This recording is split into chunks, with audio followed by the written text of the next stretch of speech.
A couple more vocab words right here before moving on to a few more examples. We're looking at polygons. Polygons are a closed shape. So any shape that is closed, it can't have like open spaces or anything like that. So, and we have two different kinds of polygons. Convex, meaning that it's all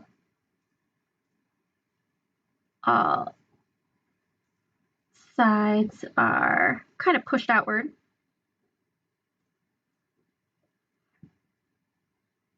And this is like my definition, right? Like it might not be the definition of the book. So like that's a convex polygon right there. Everything's pushing out. Concaved means some vertices inside the shape. Okay.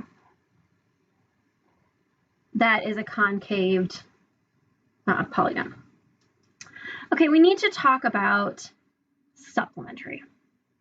All right, with supplementary, we are given a quadrilateral. Quadrilaterals, the interior angles of a quadrilateral add up to 180. So let's write that down. Interior angles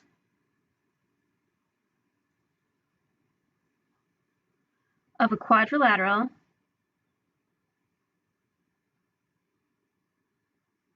add up to 360. So we're going to talk about the word supplementary. The word supplementary means it adds up to 180. And the nice things about this is adjacent angles or consecutive angles are supplementary to each other. So in this case, we're asked right here, what is angle B and C?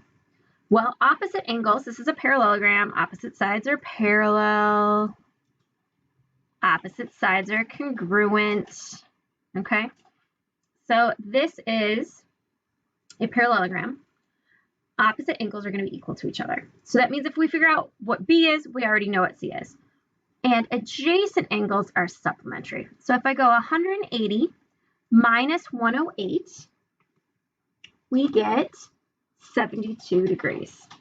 So I know that angle B and C are 72 degrees. Last but not least, I want to talk about the flow chart a little bit. So all quadrilaterals are polygons, but not all polygons are quadrilaterals. So this kind of goes like top down. In quadrilaterals, there are three specific types.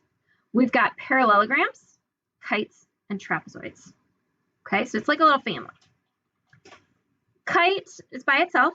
We know what a kite looks like. We've talked about those before. We've got trapezoid. Trapezoid's got one little person hanging off their side, isosceles trapezoid.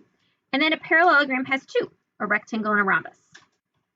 And a rectangle and rhombus have a square. A square is everything a rhombus is and everything a rectangle is. And a parallelogram, those opposite sides are parallel, opposite sides are equal. This is true for rectangles, rhombuses, and squares. So all squares are parallelograms, but not all parallelograms are squares. And all of these are quadrilaterals, and all quadrilaterals are polygons.